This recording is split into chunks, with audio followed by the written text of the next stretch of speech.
Okay. When I was a little kid, I used to go to Melton to stay with a family.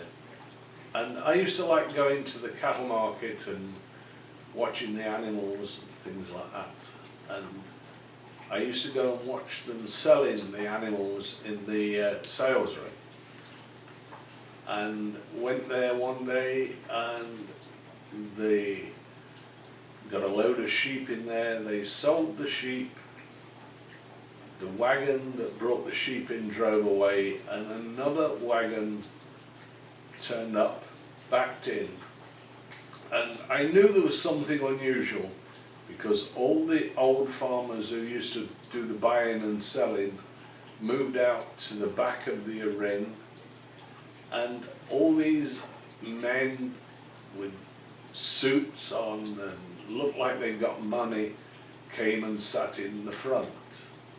And the ringmaster, who's usually covered in cow shit, his boots were covered in it, his trousers, he wore a white smock, it was all covered in it.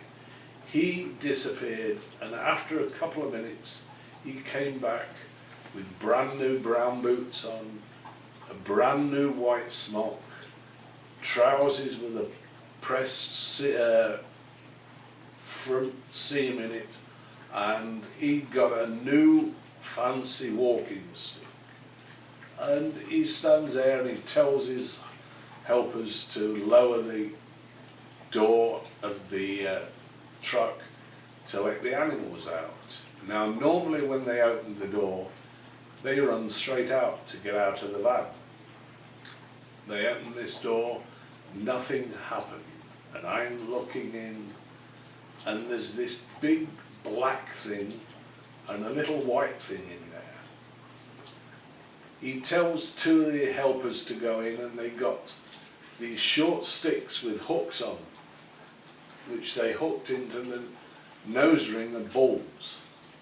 And these two fellows went in, and I saw them go sliding across the floor, and they came out.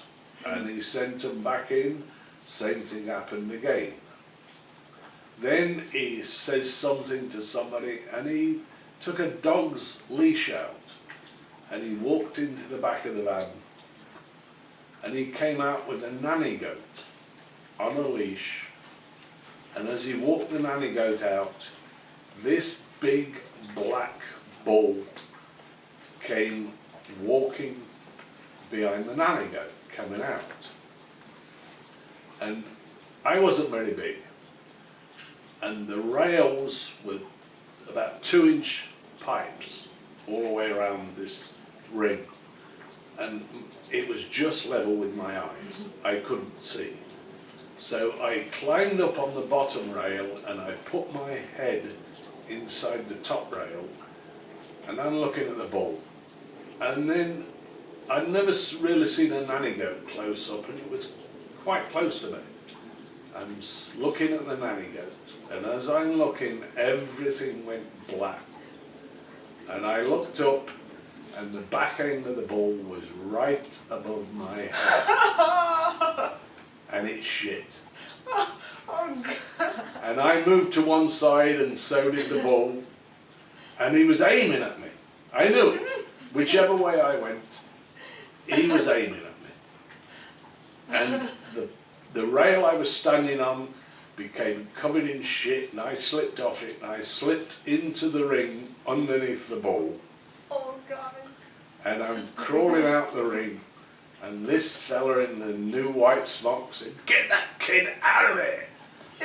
And I got out, and two of the helpers from the ring grabbed me by a shirt sleeve either side, and they threw me out. Now the shit had run on the top of my head, down the back of my shirt, down the front of my shirt. I got short trousers, it got right through the short trousers and out the bottom. And I'm walking back to where we were staying, and it was a hot day, and this all dried on me, and I could hear it cracking on my head as I moved. I got back to the house where I was staying, They saw me, they grabbed the old-fashioned tin bath and put it outside the house and filled it with cold water. They stripped me off and they stuck me in this bath of cold water. Oh God. They got the brush from brushing the front step clean and a big bar of Carmelic soap. And they lathered the soap up on the brush and they were on my head trying to get it out of my hair. And even to this day I can feel that brush in my head. And the next time I Wait, went back... the little thingies, they stayed in your... Well, they're sharp. They're like porcupine quills. Oh shit. And I could feel them digging in and ripping the skin. Oh.